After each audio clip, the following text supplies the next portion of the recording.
You are listening to the Mobile, Alabama Business Podcast with Marcus Netto, created by Bluefish.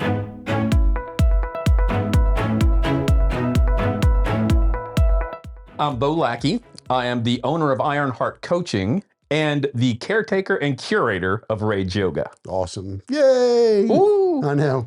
So it was funny because, you were kind of introducing yourself to Karen Simmons, who was the previous, welcome to the podcast. Thank you. Yeah. I'm glad to be here. So you were just introducing yourself to Karen Simmons, who was the previous guest on the podcast. And it's just funny because most of the time when people think of yoga, they think of like this very calm, peaceful Zen. Very serene. And you're coming at it from this Rage Yoga. And it was funny when you said that because Karen's daughter, Katie, is very much into yoga and very good at it.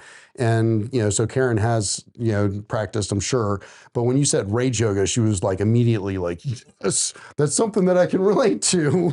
So, absolutely. But yeah, so tell me, where did this idea of Rage Yoga come from? And what is Rage Yoga? So, look, Rage Yoga is basically yoga for, like we call it, the island of misfit toys, right? I did not come up with Rage Yoga, which is why I don't say that I own it or anything like that, right? I am the current caretaker and curator. Okay. Back in 2017, it was actually, it started by a young woman named Lindsay Astasi. Okay. She lives in Canada, and she was going through a breakup, and she was just in a really dark place. And she taught yoga. And she ended up just realizing that she needed to just, let some stuff out. And so she ended up doing a workshop. It was meant to be a one-off thing where she just had her friends over and, they had drinks and they did yoga and they screamed and they dropped a few F-bombs or two and got it all out. And it was going to be a one and done. And after that, everybody that was there said, that was awesome. We need to do that again. Right. And they started telling their friends about it. And their friends were like, I would love to try that. And so, she ended up finding a bar that would let her have some space. Yeah. And that's how it started. And then there was a reporter from some very small Canadian newspaper that got wind of it and wrote a story, and it got picked up by the AP. And overnight, Lindsay was fielding questions worldwide, right? And so this was like 2017, 2018. Yeah. I got into yoga, probably 2009, 2010. Yeah. I was training for my first Ironman. Okay. And I had a friend say, look, you should probably really try yoga for recovery and relaxation and stretching. What year was that? So you were it was probably my first Ironman was 2011. So you were it was probably 2010. But you were late 30s, 40 somewhere. Yeah, I was late 30s, early 40s. Yeah. Look, I was born and raised in Mobile, right? I'm a Southern guy. I didn't do yoga. Yeah. At that time growing up, it just wasn't something that was even on my radar. Well, for most guys, yoga isn't a thing to do. And the reason why I asked your age is because my story is not so dissimilar. But I think when you get to a certain age, if you are conscious of your body, you start realizing, hey, man, if I don't focus on mobility, then I'm not going to be able to do the things that I want to do. And that's why I asked, what your age was. Because right around that 40-year-old mark was when I started thinking, I can't work out the way that I used to. I can't necessarily do some of the things that I used to do. And if I don't start taking care of myself by stretching and doing yoga and really kind of working some things out, then I'm not going to be able to do even what I'm doing now for much longer. Well, see, and for me, right, and we talked, I went to sheriff's office here in Mobile for years. This is my first career. Yeah. And it wasn't until my mid-30s, right? When I was growing up, I wasn't an athlete. I didn't do anything, right? It wasn't my thing.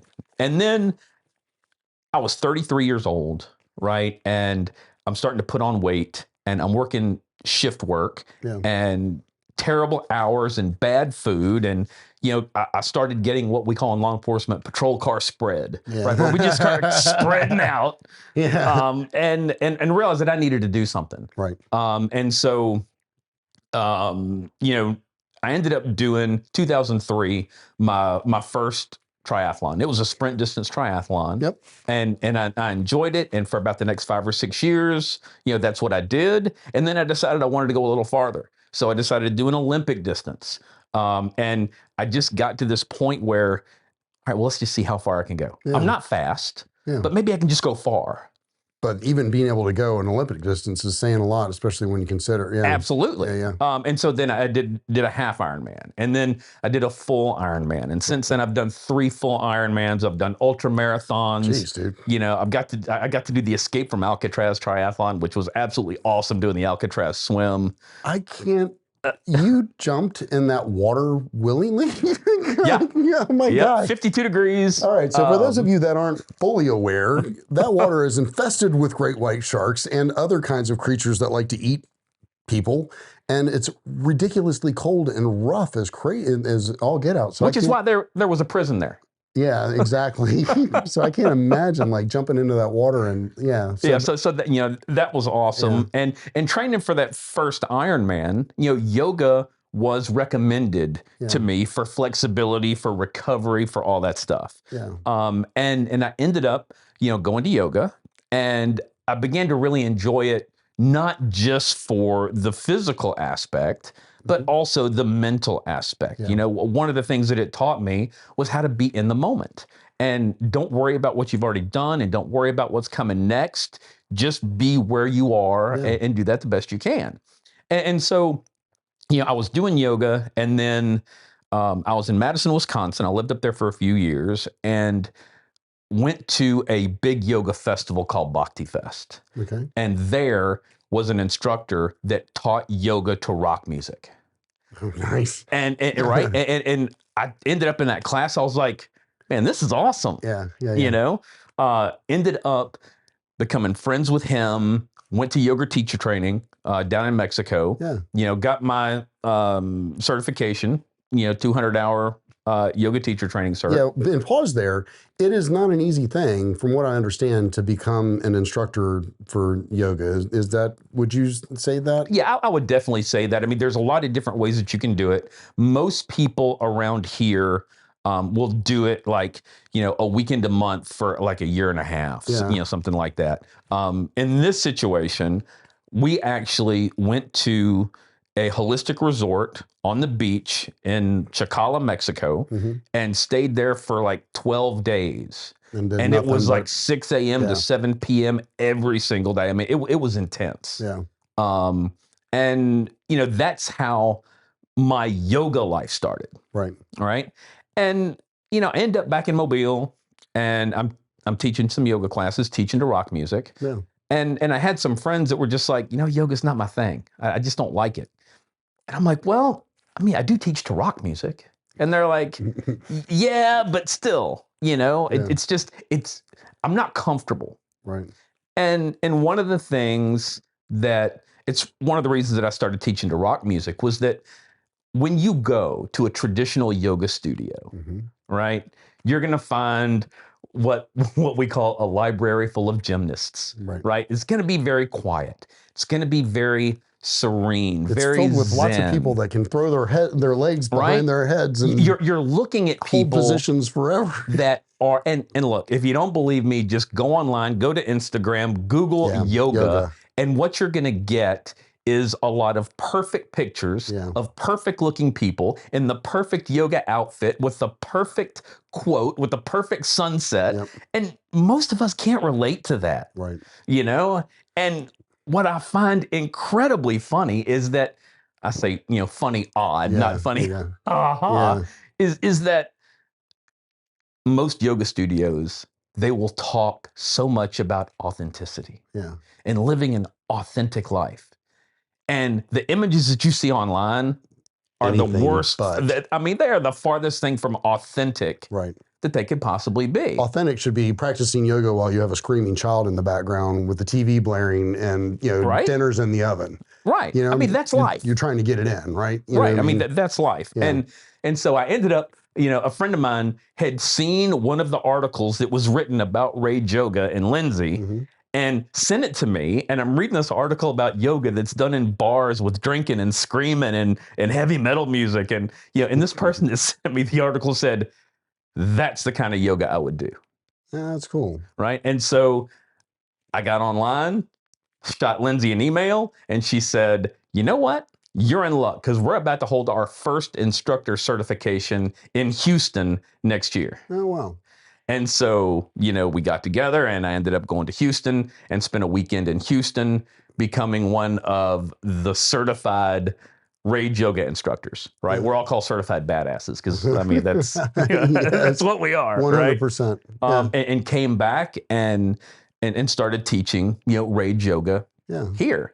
And, over time, just kind of to fast forward, Lindsay, she's a really cool person, right? She is a circus performer, a contortionist, a sword swallower, a fire dancer. She Golly. does all that kind of stuff. Yeah. And she was like, look, I need to take a step back from Rage yoga because I really have to focus on my performance art and I've got to do all this. Yeah. And so we decided that, she was going to relinquish the reins of Rage yoga to me. And so I have taken it over. Yeah. And so that's why I say now that I'm the caretaker and the curator and the chief badass. And showing much yoga. respect to the person that brought that into the world. That's cool that you say it that way because I get it. You're showing her the respect of having come up with the idea and Absolutely. sharing it with the world because that is a special thing. Have you found that people are more, I don't know, eager? People that wouldn't necessarily try yoga are more eager to try Rage yoga? Rage yoga is what I call a gateway yoga. It's like weed. Right? People that have never been to a yoga class will Yeah. come to this yoga class. Yeah. And look, I'm not saying that people should practice only Rage yoga. Right. I go to other yoga classes. Yeah. I like traditional yoga as well, but it fits in well in a well-rounded practice. Yeah. Just like you have different emotions, there are different states that you would find yourself in. Yeah. Yeah. I can see how we get so much kickback for using Rage and yoga together. Right. I mean, I'll get emails from people from the website or on social media going, this is like against everything yoga stands for. Rage and yoga should never go together. Right. And I'm like, I understand. Yeah. You're entitled to your opinion, Yeah. but rage and anger is a healthy human emotion. And when you think about it, go back in history, no world historical positive changes ever came from people being happy and content. Yeah.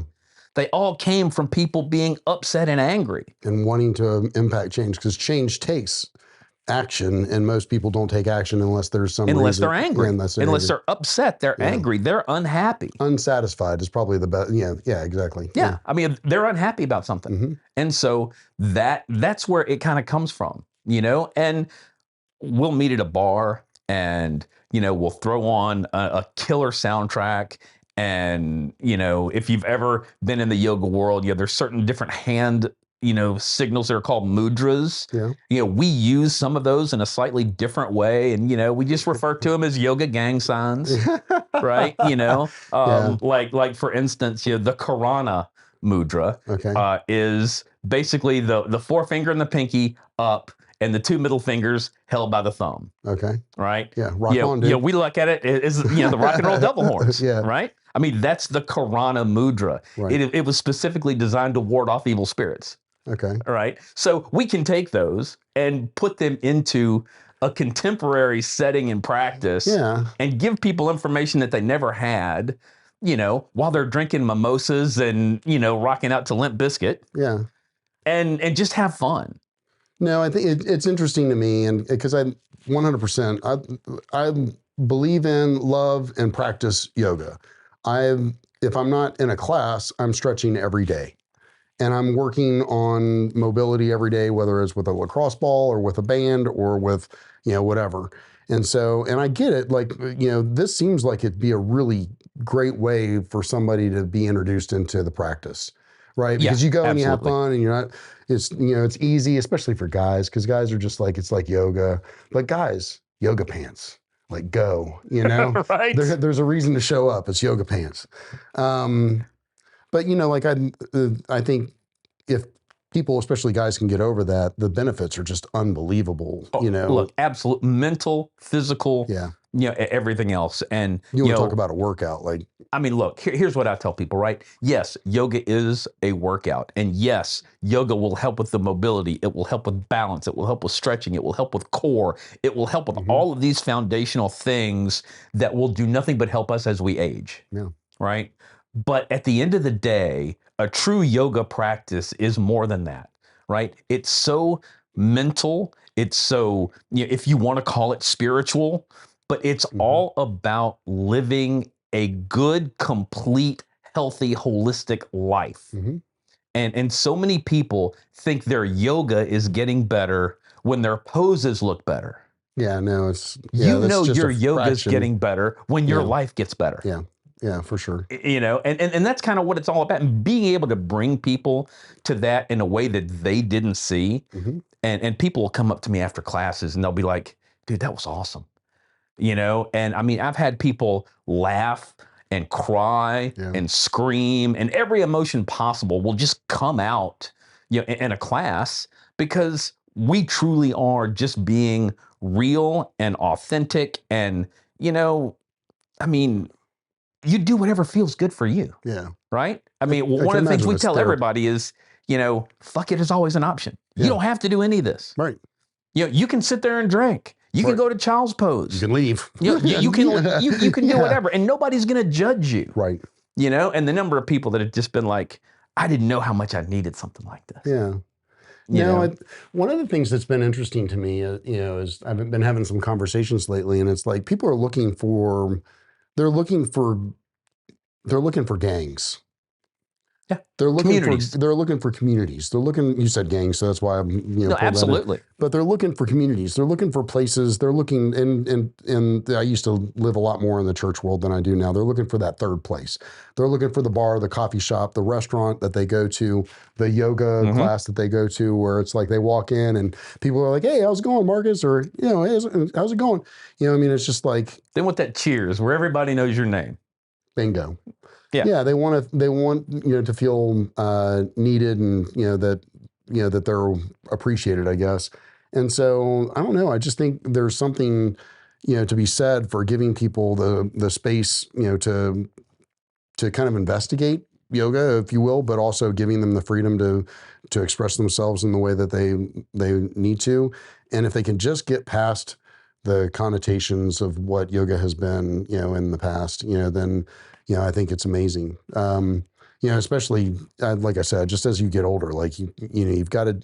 There's something about, and you said the mindfulness. I don't want to just strike on the physical aspect of it, because the mindfulness is something that's very important for me too. But it's quieting that voice, especially for business owners in our minds, that's always there telling us that we don't measure up, and that the imposter syndrome, right? That we're not doing things the right way and stuff like that. Dude, we're all fucked up. Yeah, exactly. Well. Are there any books, podcasts, you've mentioned people or organizations that have been helpful in moving you forward in this effort? I mean, look, for me, I'm a Navy veteran, former cop. I listen to a lot of military type people. Yeah. David Goggins. Yeah. We talk about Goggins. We just talked about Peter Attia. Man, I love Peter Attia. All about longevity. Yeah. Rogan's a common theme. Mark Devine. Yeah. If you've ever listened to his stuff, Jocko Willink. We just mentioned the Good video in the last podcast. That's a favorite of my fiance. Yeah. I don't know if you've seen that. So one other is, and here's a name that you probably don't know, is Jason Redman. I have not heard that name. I got to meet Jason a few years back. I consider him one of my friends and one of my coaches. Yeah. Right. But he's a former Navy SEAL, retired SEAL. He was actually shot 8 times in Iraq. Golly, man. And didn't think he was going to live, did not think he was going to survive. Ended up, when he was in the hospital, man, it was crazy. He said all these people would be coming in, with pity, talking about, how terrible it is that we send these young men off to war and they come back this way. And, he got kind of fed up, and he wrote what's commonly known now as the sign on the door. And he told his wife, look, just give me a pen. And he wrote this sign that basically said, if you come into this room, do not come in with pity. Yeah. You know, I mean, I got the wounds that I have, doing a job that I love with people I love for a country that I deeply love. I'm going to recover. Yep. Yeah, I'm going to do all this stuff. And there was a guy who lost his son in 9/11 that was at Walter Reed, saw the sign on the door, took a picture of it. It went viral. And the next thing you know, Jay Redmond's meeting the president. You know, but he had a podcast for a while. He's written 2 books, one called The Trident, one called Overcome, and it's all about, you know, his thing is all about getting off the X, right? And the X is just the spot of that ambush. Yep. We're all ambushed in life with a bunch of different things, and you got to learn how to get off that X, right? And for all of us, you know, we always have those things, man. Whether it's, you know, a lawsuit, whether it's a divorce, whether it's, you know, getting fired from a job, you know, some are huge and some are small, but we all freeze initially when it happens. Yeah. And like he says, the most important thing to do is number 1, get off the X. Yeah. Because if in that frozen moment, that's the chance for them to get you. Whereas if you can get off the X and move, you end up saving your ass. Absolutely. So yeah, a lot of those types of podcasts. From a business perspective, probably Grant Cardone, and Bedros Keuilian. So there's the name I couldn't remember earlier, Bedros Keuilian. I was talking about how, you know, he talked in one podcast about he goes into conferences and he is trying to instill a hunger and passion into the people that are attending the conference, and so he will intentionally not eat. Because he wants to create a physical hunger inside of himself. He wants to embody that he is trying to press on these people. And so I was telling Karen, or I think it was Karen, maybe it was Blake who was here a bit earlier, that, you know, that was me realizing, like, you know, hunger isn't something to be afraid of. Hunger is something to be noticed. But, you know, like if I'm feeling hungry physically, then, you know, like just get over it, you know, like move on, like have a cracker and keep moving forward, keep going or something. And, you know, understanding that has helped me. I lost, you know, over 50 pounds over the course of, you know, 2 years, and I've managed to keep it off for about 5 or 6 now. That's awesome. So that's hard. Yeah, it's not easy, you know, but like I said, you know, Blake's podcast, like nothing tastes better than abs. So it's such an asshole thing to say. Well, you know, and look, you know, I've worked as a weight loss coach for several years, and I've helped people lose anything from that last 5 pounds all the way up. I think, you know, the most I helped someone lose like 187 pounds. Damn. Right. Yeah. And the one thing that we struck on with all the people I would work with, and it rang true with everybody, nothing tastes as good as strong feels. Yep. Yeah. You know, and when you can have that strength, you know, and it's that strength in every area of your life. And that's one of the things that, you know, yoga helps bring you is that knowledge of how strong you actually are. Yeah. Try it sometime. Yeah. You're not. Yeah. Mentally, physically, emotionally. Look, I was working out 6 days a week, an hour and a half each day. I was doing probably 20 minutes or so of cardio before starting, weightlifting, and doing, you know, HIIT training, all kinds of, like, I mean, I know my stuff. Right. I would go to yoga class and cry. Isn't it crazy? Yeah, there are women in there doing these exercises, and I would use the excuse of, I remember very distinctly, and I can't remember what pose it was. It may have been like tree pose or something like that. And I was like, well, you know, I just can't get into that position. I couldn't because I was too big. You know, the muscles wouldn't work in the way that I needed them to. The ancillary muscles that helped hold me into positions, while quads and hamstrings and stuff like that may be strong. Yeah, but what about, you all know, those this small tiny little muscle stabilizers, over man, here that you never, you know, I mean, it's like, all right, you know, like yoga just teaches you your inadequacies in some ways. Well, it does. And back to what we were talking about before, right? When someone goes into a yoga class and they get humbled, right? They don't come back. Because they see other people that are perfect, that can do these things. They can't. They get embarrassed. They let their ego take over and go, I'm not coming back. Because they feel judged. Yeah, I hear that. You know? I would just say ignore it, because everybody starts out, you know, basically absolutely where you're at. Absolutely. And you know, when you come to a Rage Yoga class, you're going to find that nobody's looking at you. right? Everybody's dealing with their own shit. Yeah. We're all, and if you're OCD, don't come, because you go to a traditional yoga class and all the mats are going to be set up in nice little lines. Yeah. Man, we're on the floor of a bar with mats everywhere, and it just doesn't matter. Right. All right. So I got 12 rapid fire questions for you. You ready? Hell. All right. All right. Favorite type of music? Rock. Of course. What's your favorite type of food? Probably, my cheat food's pizza. Yeah. Across the It's board. fine. It's fun. Favorite restaurant in Lower Alabama? Currently Chuck's. Good choice. Favorite city outside of Mobile? Madison, Wisconsin. City you want to travel to but have yet to visit? Machu Picchu. What comes to mind when I say guilty pleasure? Reality TV. Bravo. I love it. No, I love it because I'm the same way, but it's more like the MTV challenge and stuff like that. There's something about spending all day here making like important decisions. The last thing I want to do is go home and like be thinking more. I just want to watch somebody else do stupid stuff on TV and get themselves Naked and hurt. Afraid, Survivor, Big Brother. Stuff like that. Below Deck, Bravo stuff. Real Housewives, man. I kind of like that stuff. Yes, anything. Yeah, it's okay. Dogs, cats, or none of the above? Both. Summer or winter? Spring. Yeah, he's one of those guys. Gosh. Favorite movie or TV show? Favorite TV show is 911 Lone Star. Okay. Favorite movie? Yeah. Rocky. Okay, good. Favorite holiday? Christmas. Favorite color? Black. And favorite cereal? Captain Crunch. Berries. They have an all berries now? I know. It's so good. They had a Christmas Crunch berry too. I got it. Yeah, I had it too. So did I. And what was the other one that they had? Another, was it the Christmas berry? There was another one that they had too that was, anyway, we digress. I'm a fan. All right, so that's the end of the rapid fire questions. What are you most thankful for?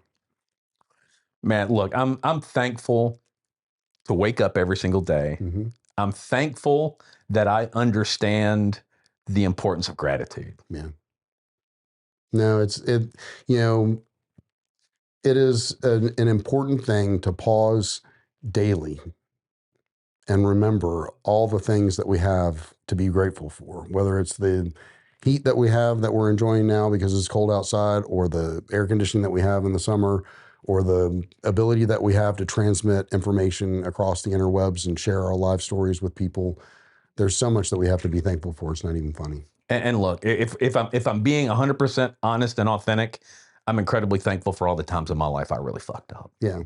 Yeah. Because it's made you who you are. Absolutely. Yeah. And like most people, I fucked up a lot. I'm right there with you, brother. I'm right there with you, brother. So tell people how they can find you. So, you can find us, rageyoga.com. I do have a podcast as well, The Rage Yoga Project. Cool. It's wherever you can find most of your podcasts. Yeah. Facebook, Rage Yoga. Instagram, rage.yoga. Okay. Find us at all of those places. Locally, we teach Rage Yoga classes at Iron Hand Brewing down 206 State Street.